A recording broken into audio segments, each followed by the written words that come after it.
Welcome to Yasmeen's audio novels. हमारे channel को subscribe कीजिए और नॉवेल्स को लाइक शेयर जरूर कीजिए। इसके साथ साथ फीडबैक देना मत भूलिएगा। तो चलते हैं आज की नॉवेल की जानिब, जिसका नाम है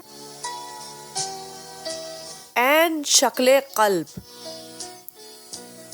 इस नॉवेल को तहरीर किया है गौहर इलियास जलाली ने।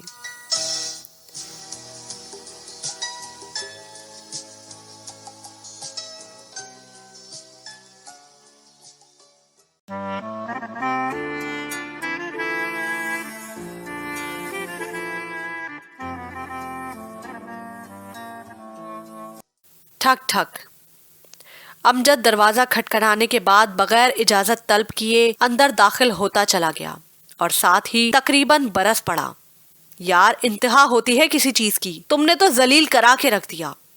क्यों, क्या हुआ? अहमद ने तेजी से सवाल किया। पूछो क्या नहीं हुआ, अहमद ने अमजद के सामने वाली कुर्सी पर बैठते हुए कहा। ईमान कितने दिन से एकेडमी नहीं आ रही है, कुछ पता भी है? अहमद सोच में पड़ गया कि अब क्या जवाब दूं। कहीं वो घड़ी तो नहीं आन पहुंची जिसके खौफ ने उससे इतनी बड़ी कुर्बानी मांगी थी। रात अम्मी को ईमान ने और सुबह अम्मी ने मुझे सब बता दिया है। अमजद ने मशकूक नजरों से उसकी तरफ देखा। क्या यही थी तेरी दोस्ती? दावे तो बड़े बड़े करता था, जलील करा के रख दिया। ये सुनते ही अहमद की हालत ऐसी हो गई कि काटो तो लहू नहीं। लेकिन शायद अमजद ने अहमद की गैर होती हालत पर गौर नहीं किया, इसलिए भरम रह गया, या फिर शायद उसका भरोसा था जिसने तस्वीर के बदलते रंगों को गौर से नहीं देखा। ईमान ने शिकायत की है कि जनाब तवज्जो नहीं देते, इसी वजह से परेशान है और एकेडमी नहीं आ रही है। ओह, शुक्र है खुदा का, अहमद ने दिल में कहा। अब उसकी हालत ऐसी है जैसे चोरी के इल्जाम में पकड़ाने वाले हाथ के साथ खड़े शख्स का हाथ पकड़ ले। सॉरी यार, मैं कुछ कामों में उलझा हुआ था, इसी वजह से तवज्जो नहीं दे सका। अच्छा, अब शिकायत का मौका नहीं दूंगा, तुम सिर्फ एक बार मुझे माफ कर दो। आखिरी जुमला कहते हुए ना जाने क्यों अहमद को बड़े कर्ब का एहसास हुआ। मेहरबानी जनाब की। अमजद ने शुक्रिया को दोस्ती के रंग में अदा किया। कैसी बातें कर रहा है। अहमद ने भी दोस्ती का भरम रखा या फिर कोशिश कर रहा था। अलबत्ता उसके बाद उन दोनों में कुछ देर इधर उधर की बातें होती रहीं और फिर अहमद अपनी क्लास लेने चला गया, जबकि कुछ अरसा पहले तक अहमद किसी के बारे में सुनने के लिए मुलाकात को हर मुमकिन हद तक तवील करने की कोशिश करता रहता था कि तू नहीं तो तेरा जिक्र ही सही।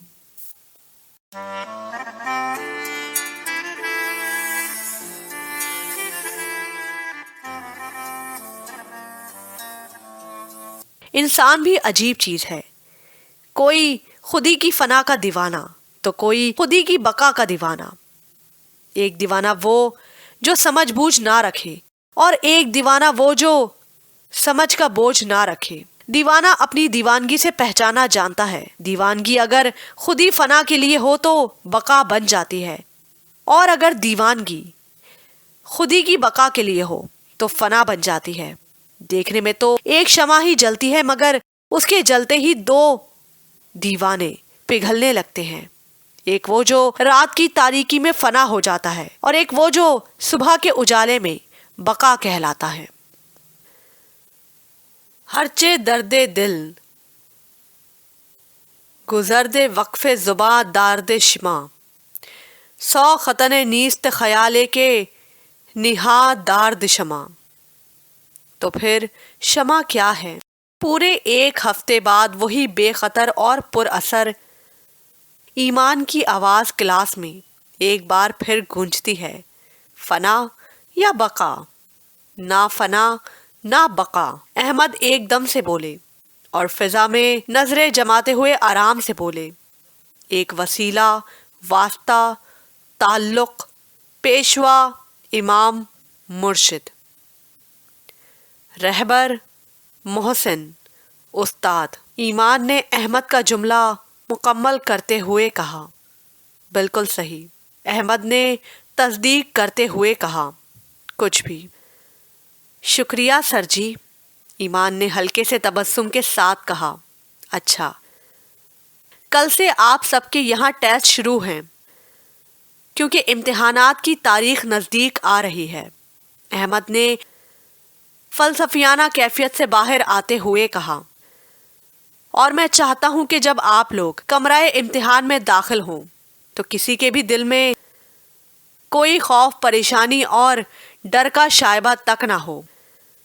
لہٰذا جمعے کو یعنی 4 دن بعد پہلا باب تیار کر کے آنا ہے، سب نے، اور ایمان خاص طور پر آپ نے۔ لیکن سر، کوئی لیکن ویکن نہیں۔ احمد نے لیکن کا لفظ سنتے ہی کہا، میں نے کہا تھا کہ ہفتہ گھر جا کر بیٹھ جاؤ۔ جی سر، ایمان نے معصومیت سے کہا، میں کوشش کروں گی۔ کوشش کروں گی نہیں، یقیناً کروں گی، احمد نے اس کے ضمیر کی آواز سنتے ہوئے کہا، کیونکہ یقین سے کام ہوتے ہیں، کوشش سے نہیں۔ سر، یقین تو مجھے بہت ہے، ایمان نے لہجے کو بدلتے ہوئے پھر دبے لفظوں میں اظہار محبت کرتے ہوئے کہا، شاباش، اچھی بات ہے، احمد نے لہجے کو نظر انداز کرتے ہوئے کہا، لیکن حد سے زیادہ یقین، وہ بھی خود پر، جو پہلے ہی ایک دفعہ گر چکا ہو، ایسی اڑان کی مانند ہے جہاں سے گر جانا صرف پر جلتے ہیں بلکہ جان بھی بچانا مشکل ہو جاتا ہے۔ اتنے میں گھڑیال، جس کا کام صرف اعلان کرنا ہے یا اطلاع دینا ہے، آج کی کلاس اختتام کرتا ہے، جسے سن کر سب اپنی کتابیں اٹھائے یا پھر بیگ ہاتھوں میں کاندھوں سے لٹکائے باہر آتے ہوئے احمد کو سلام و آداب اور اللہ حافظ کے مخصوص کلمات ادا کرتے ہیں۔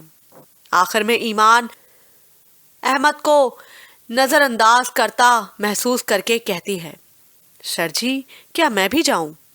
پلیز، احمد مختصراً جواب دیتے ہیں۔ پلیز کیوں؟ سر جی، آپ حکم کیا کریں کہ میرے لیے حکم صرف آپ کا۔ ایمان میسر ہوتے ہی اپنے خانہ دل کے بت کی خدا داد سی بننے کی کوشش کرتی ہے۔ ویسے سر، میرا داد دیوانگی کی شروعات تو نہیں کہیں، یہ دیوانگی نہیں، جہالت ہے، احمد نے غصے میں آتے ہوئے کہا۔ آپ کو نہ خود پر کنٹرول ہے اور نہ اپنی زبان پر، جو منہ میں آیا بول دیا اور جو من میں آیا کر دیا۔ میں نے آج تک تم جیسی لڑکی نہ دیکھی اور نہ شاید دیکھوں گا، جو سراب کے پیچھے پیاسی بھٹکنے کے در پہ ہے، جبکہ پانی اچھا گل اس کے گلے میں لٹک رہی ہے۔ ایمان خاموشی سے کسی تابعدار اور فرمانبردار شاگرد کی طرح سنتی رہی اور اندر ہی اندر نثار ہوتی رہی، جیسے کہ اس کی تعریف ہو رہی ہو۔ جب احمد اپنی بھڑاس نکال چکے تو بڑے آرام سے ایک قدم آگے بڑھاتے ہوئے ان کی آنکھوں میں دیکھتے ہوئے یہ کہہ کر احمد کو حیران و پریشان کرتے ہوئے کلاس روم سے نکل جاتی ہے، شمع کے دل پر جو کچھ گزرتی ہے وہ زبان پر لے آتی ہے، کیونکہ یہ جینا کوئی خواب یا خیال نہیں کہ چیزیں شمع چھپا کر رکھتی۔ شاعر مرزا عبد القادر بیدل۔ آداب۔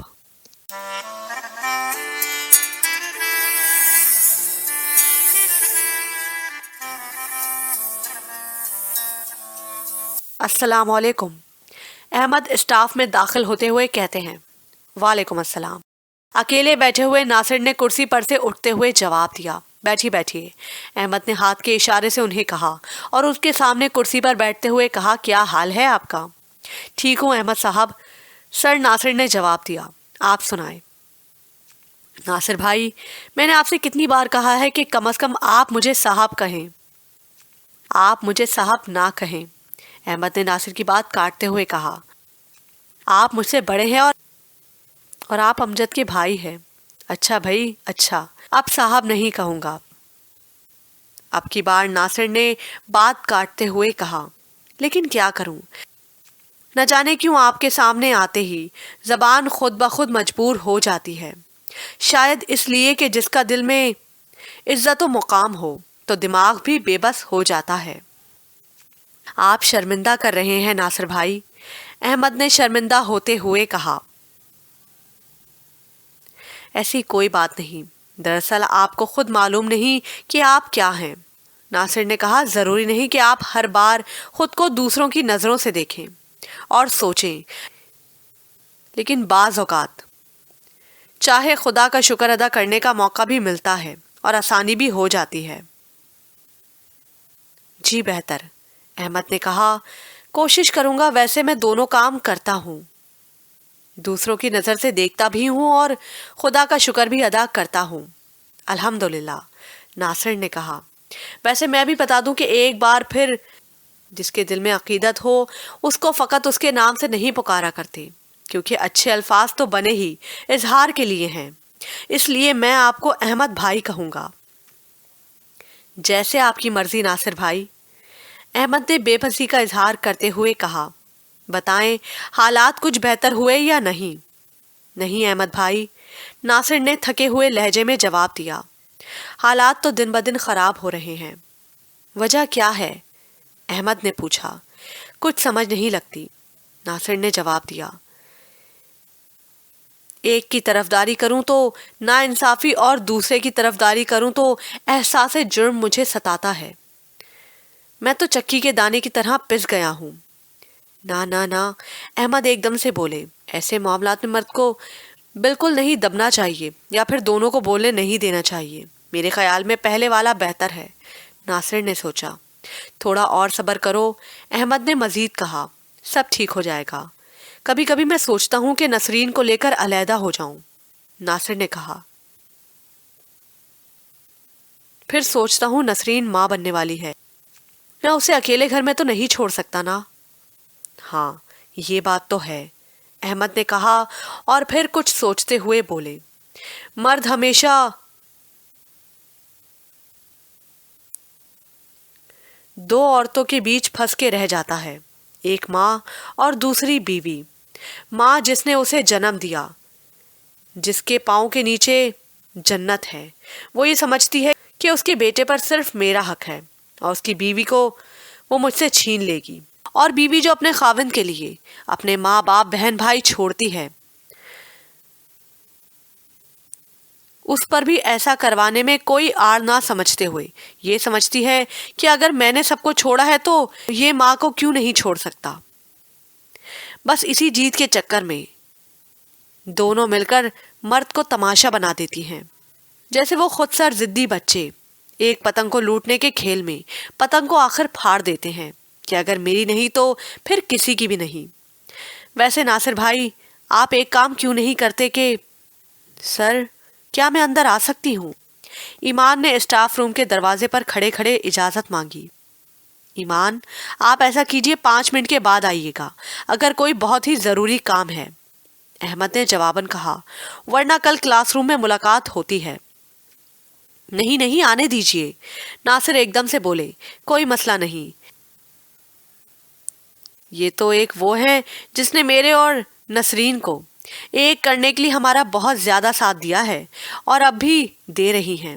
हमारी पहली मुलाकात से लेकर अब तक के तमाम हालात से ना सिर्फ ये तो वाकिफ हैं, ये है तो मेरी साली और वो भी इकलौती, लेकिन मैं इसका सारी जिंदगी एहसानमंद रहूंगा।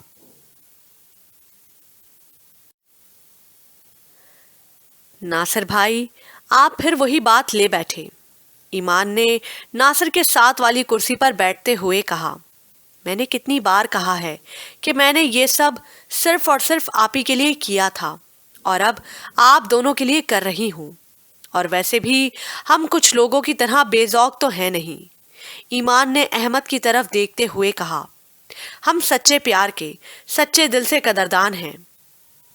पूछिए, क्या पूछना चाहती हैं? अहमद ने ईमान का अंदाज भांपते और अल्फाज सुनते ही कहा। सॉरी सर, ईमान ने बड़े आराम से कहा। मैं कुछ पूछने नहीं बल्कि याद कराने आई हूँ नासिर भाई को कि 2 दिन बाद यानी जुम्मे वाले दिन अमजद भाई की मंगनी करने जा रहे हैं और आपने भी जाना है, भूलिएगा मत।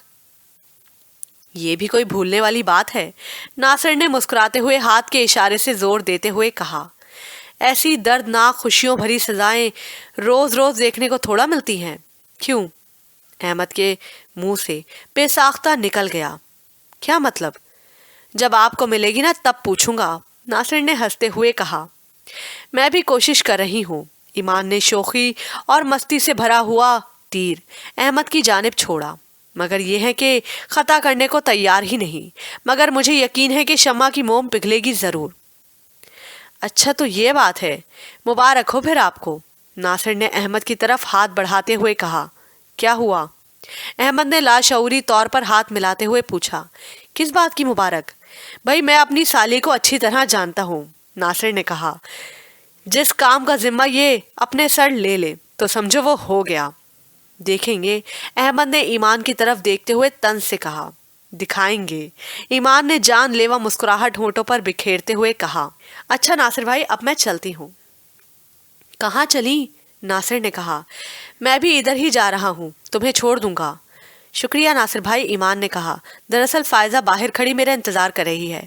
मैं उसे 2 मिनट का कहकर आई थी और तकरीबन 10 मिनट होने को हैं। वो बाहर खड़ी मुझे कोस रही होगी। चलो ठीक है, जैसे तुम्हारी मर्जी, नासिर ने कहा।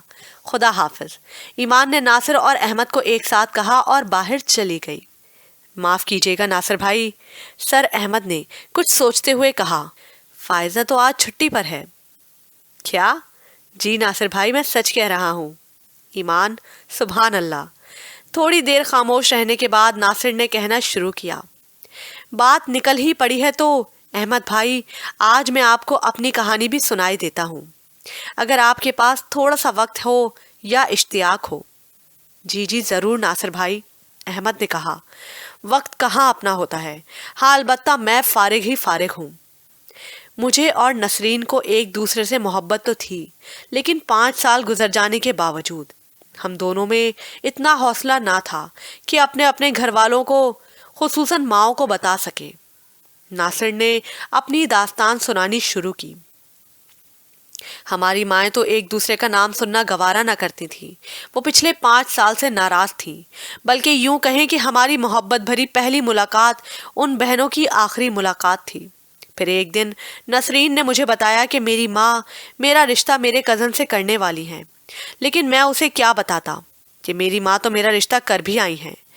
फिर हम दोनों ने फैसला किया कि शायद हमारे नसीब में एक होना नहीं, चुपचाप हालात से ये समझौता कर लेते हैं।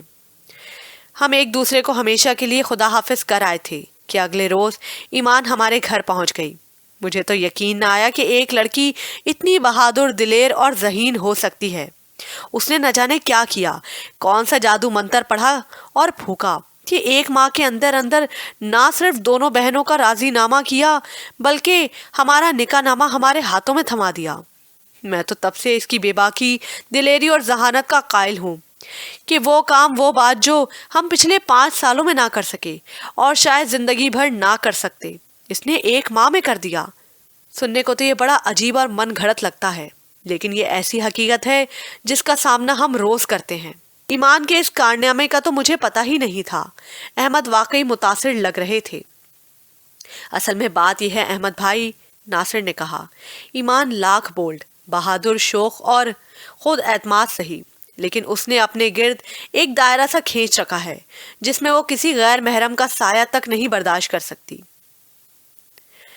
इसी वजह से उसने मुझसे झूठ बोला, क्योंकि वो जानती है कि मेरे पास मोटरसाइकिल है और पीछे बैठा शख्स जितना भी चाहे अपना आप बचा नहीं सकता।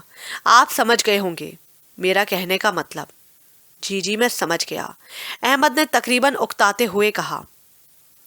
आप तो अपनी साली के बड़े अकीदतमंद लगते हैं। कुछ ऐसा ही है, नासिर ने तस्लीम करते हुए कहा। अच्छा अगर आप इजाज़त दें तो मुझे एक ज़रूरी काम याद आ गया है। ज़रूर ज़रूर, अहमद ने कुर्सी पर से उठते हुए कहा। कल मुलाकात होती है इंशाअल्लाह। नासिर बाहर जाते हुए बोले, खुदा हाफिज, फ़ी अमानिल्लाह। अहमद ने अपने मखसूस अंदाज में हाथ को माथे के करीब ले जाते हुए कहा।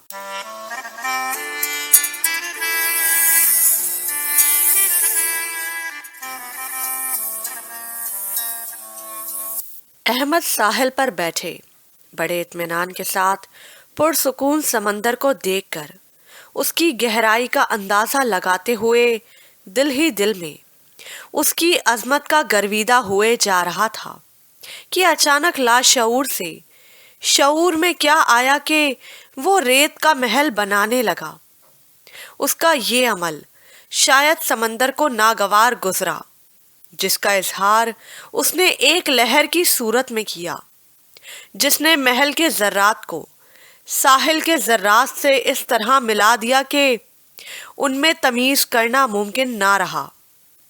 احمد کچھ دیر سوچتا رہا، ماتھے پر بل ڈالے، کبھی سمندر کو تو کبھی محل کے ذرات کو دیکھتا رہا کہ کیا کرے اور کیا نہ کرے۔ احمد محل بنانا چاہتا تھا اور اس جگہ سے اٹھنا بھی نہیں چاہتا تھا، کیونکہ سمندر کا پانی جب پاؤں کو چومتا ہے تو اس کی ٹھنڈک کا احساس روح تک اتر جاتا۔ احمد نے ایک بار پھر ہاتھ بڑھایا، ابھی نئے سرے سے شروع ہی کیا تھا کہ ایک لہر نے وہی دبوچ لیا۔ اب کی بار میں بھی جذبات میں آ گیا۔ اب اس نے اپنا رخ سمندر کی طرف سے پھیر لیا اور سمندر کی طرف پیٹ کیے اسی جگہ تیسری بار محل بنانا شروع کر دیا۔ اس بار وہ تقریباً مکمل کر ہی چکا تھا کہ دل ہی دل میں خوش تھا، بہت خوش تھا، جیسے کہ کوئی بہت بڑا خزانہ مل گیا ہو کہ ایک دم سے ایک ایسی لہر آئی جس نے اس کی جگہ سے ہلا دیا۔ جب لہر واپس لوٹی، وہ اوندھے منہ ساحل پر پڑا تھا اور محل کی جگہ ایک چھوٹا سا گڈھا تھا جسے لہر ساحل کا وہ حصہ بھی کھا گئی تھی۔ یہ منظر دیکھ کر تو وہ جیسے دیوانہ ہو گیا۔ اگلے لمحے وہ اس گڑھے پر رقص کر رہا تھا، اس پر دیوانگی طاری ہو رہی تھی اور ساحل کی گیلی ریت سے صحرا کی خشک ریت کی مانند دھول اڑنے لگی، جس نے رفتہ رفتہ سب کچھ آنکھ سے اوجھل کر دیا اور بس ایک ہی صدا باقی تھی، عشق نچایا تھیا تھیا۔ اتنے میں مؤذن کی آواز سن کر احمد کی آنکھ کھل گئی۔ اس وقت بھی اس کے لبوں پر یہی فکرہ تھا، عشق نچایا تھیا تھیا۔ تھوڑی دیر وہ یوں ہی بے حس و حرکت لیٹا رہا اور یہی خواب اب کھلی آنکھوں سے دہراتا رہا، جو تازہ ہونے کی وجہ سے اسے تقریباً سارا یاد تھا، اور پھر انہی خواب کو دہراتے دہراتے دھند کے پار دیکھنے کے لیے آنکھیں بند کر لیں، جیسے ٹوٹی ڈور کے سرے جوڑ رہا ہو، مگر یہ کہاں ممکن تھا۔ خیر، اسی کوشش میں پھر سفر نیاب پر چل پڑا۔ اس میٹھی نیند کا احساس اسے اس وقت ہوا جب کمرے پر دستک کے ساتھ یہ آواز آئی، احمد بیٹے اٹھ بھی جاؤ، صبح کے 7 بج رہے ہیں۔ والدہ نے کہا، فجر کی نماز بھی نہیں پڑھی آج، چلو اب قضا پڑھ لو۔ جی اچھا، کہہ کر وہ اٹھ کر بیٹھ گیا۔ اس خواب سے نہ جانے کیوں احمد تقریباً سارا دن خاموش اور چپ چپ رہا۔ جمعے کی نماز تک خواب نہ جانے کتنی بار اس کی آنکھوں کے سامنے گھومتا رہا۔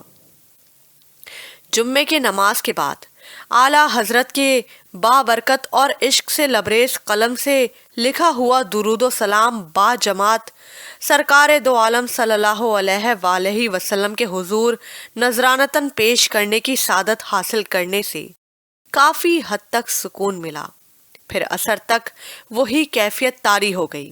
احمد ذہن پر عجیب سا بوجھ لیے میرا حیدر علی بادشاہ رحمت اللہ علیہ کے دربار شریف میں داخل ہوا، جہاں اسے ہمیشہ سکون اور راحت ملتی تھی، شاید اس لیے کہ وہاں اتنا ہجوم نہیں ہوا کرتا تھا۔ اور جب مغرب کی نماز دربار شریف کے صحن میں کچی مٹی سے بنے فرش پر ادا کرنے کے بعد باہر آیا تو نہایت پرسکون اور شاداب تھا، جیسے روح کو تازگی مل گئی ہو۔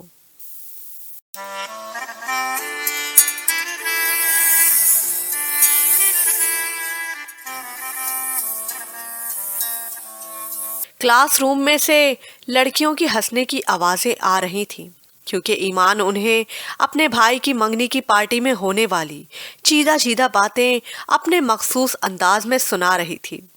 سب لڑکیاں سن رہی تھیں، کوئی زور سے تو کوئی ہلکی مسکراہٹ بکھیر رہی تھی۔ سب اس کی باتوں کو ایسے سن رہی تھی جیسے بولنا گناہ ہو۔ لڑکیوں کے جھرمٹ میں ایمان بالکل مختلف اور الگ الگ لگ رہی تھی۔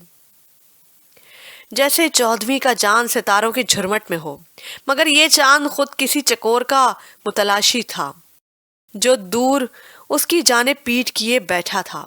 اس چاند کی چاندنی بکھیرتی باتوں میں تپتے سورج کی روشنی ڈالتے ہوئے فائزہ ایک دم سے بولی، ٹیسٹ؟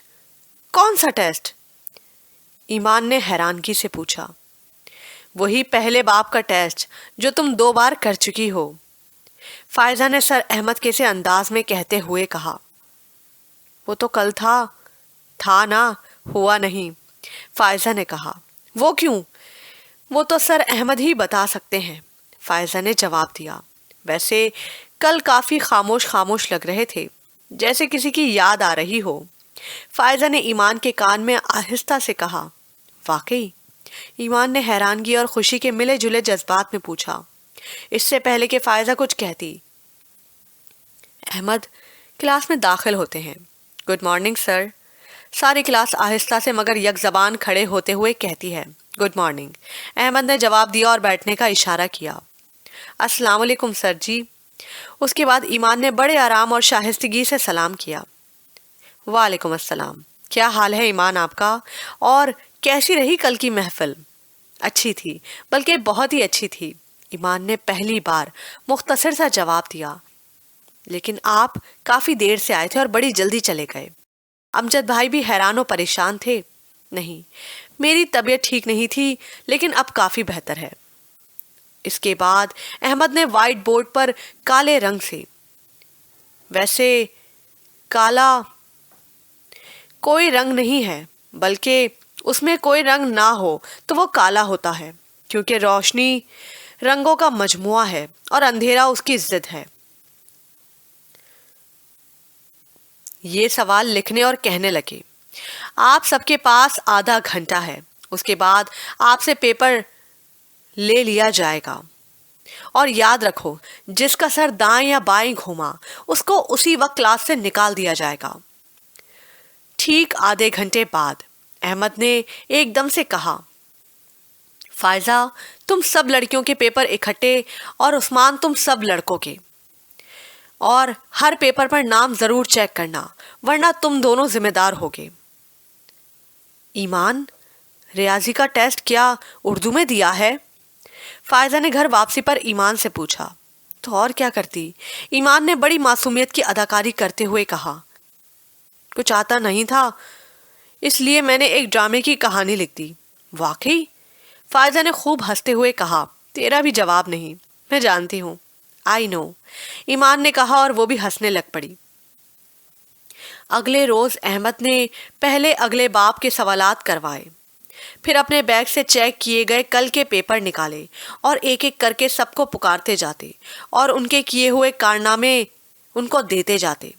احمد کی عادت تھی کہ وہ صرف انہی پیپرز پر دستخط کرتا جو پاسنگ مارکس لیتا، ورنہ وہ دستخط نہیں کرتا تھا، اور یہ سب طالب علم جانتے تھے۔ ہما نواز شاباش، کامران اکمل پاسنگ مارکس، فرحہ ندیم فیل، اسی طرح سب کو پیپر دیتے جاتے۔ آخر میں 5 پیپر رہ گئے تو کلاس کا وقت ختم ہونے کی گھنٹی بجی۔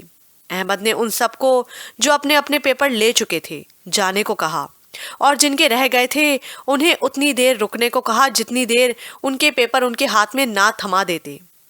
صباحت مرزا فل مارکس۔ اس کے ساتھ ہی کہا، مجھے تم پر فخر ہے، تم بہت ہی ذہین لڑکی ہو، مجھے امید ہے کہ تم بہت آگے تک جاؤ گی۔ مدثر علی مظہر علی، تم دونوں بھائیوں کے ایک جتنے ہی نمبرز ہیں۔ سر احمد نے ہنستے ہوئے کہا، کہیں نقل تو نہیں کی؟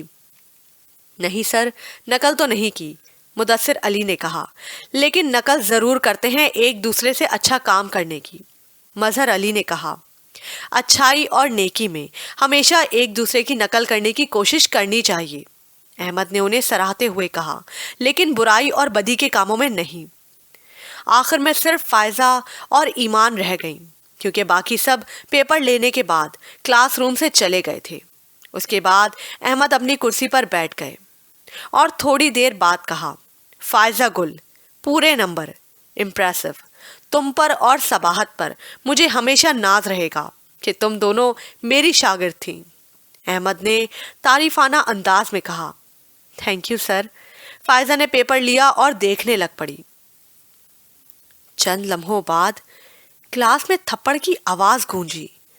फायजा ने एकदम सर उठाकर देखा तो अहमद क्लास से बाहर जा रहे थे। चंद कागज के टुकड़े हवा में तैर रहे थे और ईमान का हाथ उसके रेशम जैसे नर्म और नाजुक गाल पर था। अब बस भी करो, फायजा ने ईमान से कहा। पिछले 1 घंटे से मुसलसल रो रही हो। जब एक बार सर अहमद ने तुझे साफ लफ्जों में कह दिया था तो क्या जरूरत थी ये सब करने की। सर अहमद को ये जेब नहीं देता, उन्हें ये हरगिज नहीं करना चाहिए था। ये भी कोई बात है कि फायजा न जाने कितनी देर क्या कुछ कहती रही, मगर ईमान उसकी बातों को सुन ही ना रही थी। मगर ईमान एकदम से फायजा की तरफ देखती है जब उसने ये कहा। बड़ा कहते थे कि औरत पर हाथ उठाना बुज़दिली है, बुज़दिली सिर्फ बुज़दिली। ये जुमला सुनते ही ईमान की भीगी आंखों में एक अजीब सी चमक आ जाती है। इसका मतलब है कि मैं कामयाब हो गई। क्या? फायजा ने हैरानगी से पूछा। हाँ, मैं कामयाब हो गई, ईमान ने अब खुशी से हंसते हुए कहा, क्योंकि अंदर ही अंदर मेरी मोहब्बत के खिलाफ वो जंग लड़ रहे हैं और जब हारने लगे तो मुझ पर वार कर दिया। कतरा कतरा अगर पत्थर पर भी पड़े तो सुराख कर देता है, मगर वो तो इंसान है, बहुत अच्छे, मुखलिस और प्यारे इंसान। उनका ये अमल इस बात की निशानदेही करता है कि असर हो रहा है और एक ना एक दिन शगाफ जरूर पड़ेगा और उसी शगाफ के रास्ते मैं उनके दिल तक पहुंचूंगी। तुम पागल हो गई हो, फायजा ने तकरीबन गुस्से से कहा। तुम उस पत्थर पर मोहब्बत के कतरे बनकर बल्कि अपने माथे पर निकलता हुआ खून गिरा रही हो। पानी हो या खून, हैं तो दोनों ही माया ही ना। ईमान ने यकीन की कश्ती पर राह राह से अनजान बेखबर मुसाफिर की तरह कहा। और ये तो इजहार मोहब्बत के बाद पहला तोहफा था जो मुझे अपने महबूब से मिला। अब ईमान ने अपने खूबसूरत गाल पर मोहब्बत से हाथ फेरते हुए कहा, इसे वाकई जैसे किसी प्यारे का प्यार से दिया हुआ कोई प्यारा सा तोहफा हो। ईमान, मुझे तो कभी कभी तुम्हारी इन हरकतों और सोचों से खौफ सा आने लगता है, फायजा ने घबराते हुए कहा। जिस तेजी से ये इश्क का भूत जुनून की सूरत तेरे दिलो दिमाग पर छा रहा है, अल्लाह ही बचाए। कायनात में कोई ऐसा अमल नहीं जो अल्लाह के हुक्म से ना हो रहा हो, ईमान ने जवाब दिया। दिल और दिमाग इश्क के गुलाम हैं और गुलामों को गुलाम ही रहना चाहिए। मेरा इश्क सरजी है और मैं उनकी जर खरीद गुलाम। तो अगर ये इश्क मेरे दिलो दिमाग पर काबिज हो जाए तो मैं समझूंगी कि मैं इश्क के इम्तिहान में सुरखरू हो गई। ना चैन आए जो जीने में तो मरने से सुकून होगा।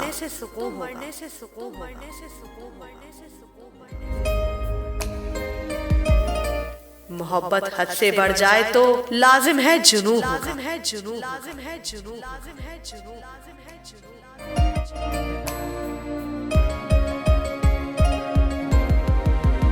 ईमान के इस शेर के बाद फायजा और ईमान के दरमियान सारे रास्ते कोई बात ना हुई, बल्कि फायजा बार बार अपनी सबसे प्यारी और अजीज सहेली की तरफ देखती, कुछ कहने लगती, फिर ना जाने क्या सोचकर खामोश हो जाती, जैसे इश्क के गुलाम के गुलाम होने की हैसियत से मेरा कुछ कहना सूरज को चिराग दिखाने के मुतरादिफ हो। ये पार्ट अपने इख्तिताम को पहुंचा। मजीद पार्ट सुनने के लिए चैनल को सब्सक्राइब कीजिए।